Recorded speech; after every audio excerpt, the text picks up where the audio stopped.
এই পৃথিবী এত ব্যস্ত এখন, একটা যৌক্তিক কথা মনে রাখবা, এই পৃথিবী এখন এত সাংঘাতিক ব্যস্ত, মানুষ উপার্জনের নেশায় এত পাগল, মানুষ দুনিয়া লোভে এত বেশি ব্যস্ত যে কারো হাতে কারো জন্য সময় নাই।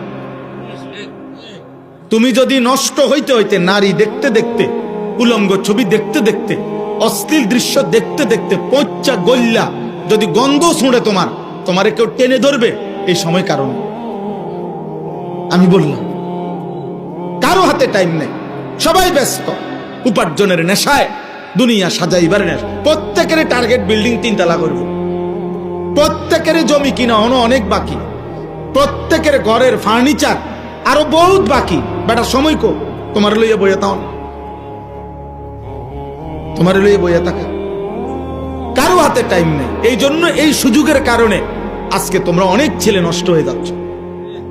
আমরা ছোটবেলায় মনে আছে, দুপুর বেলার ভাত খাইতে নানার বাড়িতে গেছি, তো গোসল করতে গেছি পুকুরে, আসতে দেরি করতেছি, পুকুরে ডুবাইয়া ওই গাছের উপর থেকে লাফ দিতাম আর পানি ডুবাইতাম। দেখা গেছে খাইতে আসতে দেরি হইছে, একবার ছোট মামা গেছে, বাগিনা ওঠ, একবার মামতো ভাই বড়জন গেছে তোরে ডাকে, আরেকবার ছোট ভাই গেছে, আরেকবার স্বাস্থ্য ভাই গেছে, মানে 5 জন 7 জনও ডাইকা আনছে, শুধু এই ভাত খাইতে দেরি করতেছে কেন।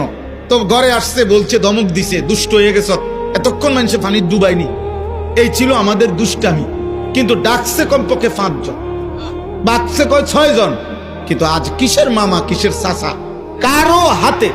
আমার এক ভদ্রলোক বলতেছে, কয় হুজুর এমনও দিন যায়, মাস যায়, মাসে আমার ফুতে তারে রাত্রে যখন আমি আসি তখনও দেখি শোয়া, সকালে যখন আমি কামে যাই তখনও দেখি শোয়া, সোজার দেখছি না।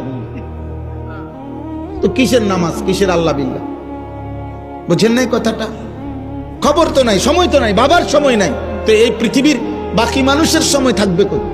এই কারণে আজকে সংখ্যাগরিষ্ঠ ছেলের চুল, চেহারা, লেবাস, পোশাক এত জঘন্য।